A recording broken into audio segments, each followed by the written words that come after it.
आपने GB road का नाम सुना है? हाँ हाँ, क्या होता है वहाँ? देखें वो जो जीबी रोड है उसमें ज़्यादातर ये प्रोस्टिट्यूट्स के वो हैं, प्रोस्टिट्यूट्स के अड्डे कहें या जो भी कहें वो हैं, उनके बड़े बड़े हैं। बल्कि कई क्या होता है कि जब मैं जेल में काम करता था तो प्रोस्टिट्यूट काफ़ी आती हैं जेल में अरेस्ट होके। जो इनका होता है, जो भी एसएचओ अगर टाइट है, सख्त है वहाँ पे, तो काफ़ी सारी प्रोस्टिट्यूट जेल में आ जाती हैं, इलीगल धंधा करती हुई पकड़ी जाती हैं। उसमें कई कोठे नंबर होते थे, कोठा नंबर 23, 27 ऐसे बड़े मशहूर कोठे होते थे कि वहाँ काफ़ी लड़कियाँ।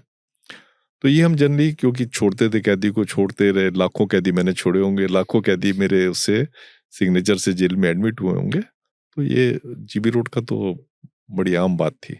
तो सर ये जो प्रोस्टिट्यूट हैं दिल्ली में आप भी देखते हैं और आप भी जानते हैं, रात को 11-12 बज जाए हैं और कई जगह नुक्कड़ पे आपको खड़ी हुई महिलाएं दिख जाएंगी। तो इतना ओपन में जब सबको पता है जीबी रोड में ये होता है और सारे समाज को पता है, फिर पुलिस अधमरी क्यों हो जाती है? हाँ, देखिए ये सारा जो है लॉ एनफोर्समेंट के ऊपर होता है। अगर आपका लॉ एनफोर्समेंट ठीक तरीके से आप कर रहे हो तो शायद ये ना हो। पर देखिए क्या है, पुलिस अधमरी इसलिए हो जाती है कि पुलिस की भी एक अपनी लिमिटेशन है काम करने की। अगर आप 15-15, 20-20 घंटे उनसे काम करवाते रहोगे।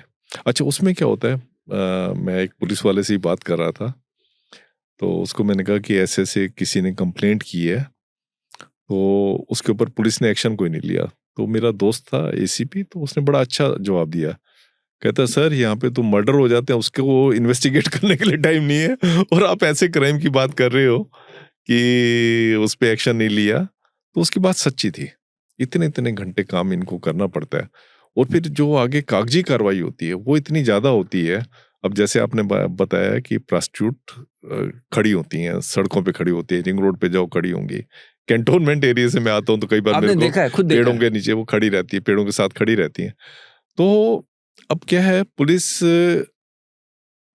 इतनी ज़्यादा इक्विप्ड अभी नहीं है कि इनको, जो जहाँ तक मेरी अंडरस्टैंडिंग है, इतनी ज़्यादा इक्विप्ड नहीं है कि इसको बंद करा सकें।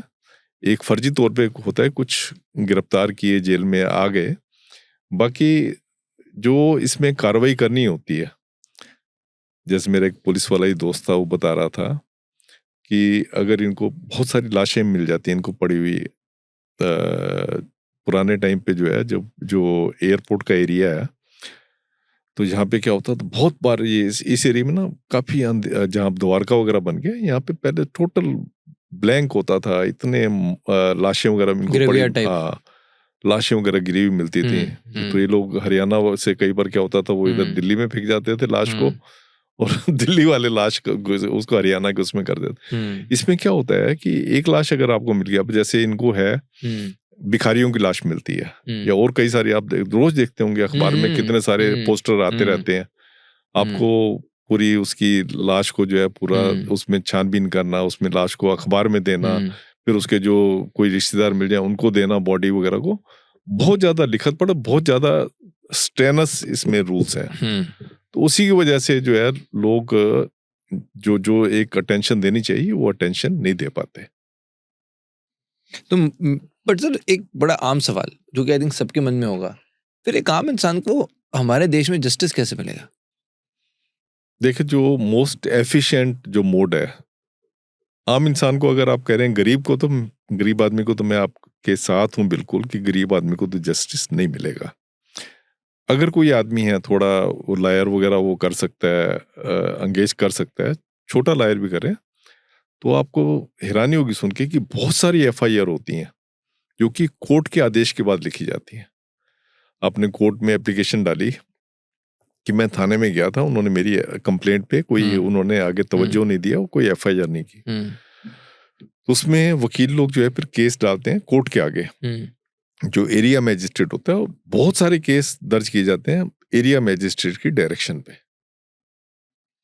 तो यहाँ पे हम पुराने टाइम पे सुनते थे कि रामचंद्र कह गए सिया से, ऐसा कलयुग आएगा, कौवा चुनेगा दाना मोती, कौवा मोती खाएगा, हंस चुनेगा दाना मोती, दाना वो, तो जो भी उसका वो है उसको। तो जिसके हाथ में होगी लाठी वही भैंस ले जाएगा। तो ये मतलब उन्होंने कलयुग की परिभाषा रामचंद्र जी ने की थी। तो मुझे लग रहा है वही कलयुग का एक्सट्रीम आ गया, कि जिसमें कि जिसके हाथ में पावर है वो तो सब कुछ ले सकता है, और अगर कोई आम आदमी है या आम आदमी में मिडिल क्लास है, वो भी लड़ झड़ के कुछ कर लेगा। पर एक गरीब आदमी जो है उसके पास जेल में आने के अलावा कोई रास्ता नहीं है। मैंने कहीं पे सुना था, बड़ा मुझे दिमाग में बात लगी। उन्होंने कहा कि किसी सीनियर लॉयर ने उनको ये बात कही कि उनको कोई जस्टिस का कोई केस था, और काफ़ी फेमस है, यूट्यूबर है, गौरव तनेजा। उन्होंने बताया, बड़ा अच्छा लगा मुझे लाइन। उन्होंने कहा कि एक सीनियर वकील ने, उन्होंने जस्टिस के बारे में पूछा, तो कोई सीनियर लॉयर थे, उन्होंने कहा कि जस्टिस का मतलब ये है, अमीर और पावरफुल व्यक्ति दूसरे इंसान को जो कि उससे कमजोर है, वो उसको कितना सताए, बस। बिल्कुल यही जस्टिस है। जैसे आप देखें ना, बड़ी मछली छोटी मछली को खाती है, तो वैसे ही है कि जो जितना पावरफुल है अपने से लेस पावरफुल को या अनपावरफुल को कितना दबाता है, ये है।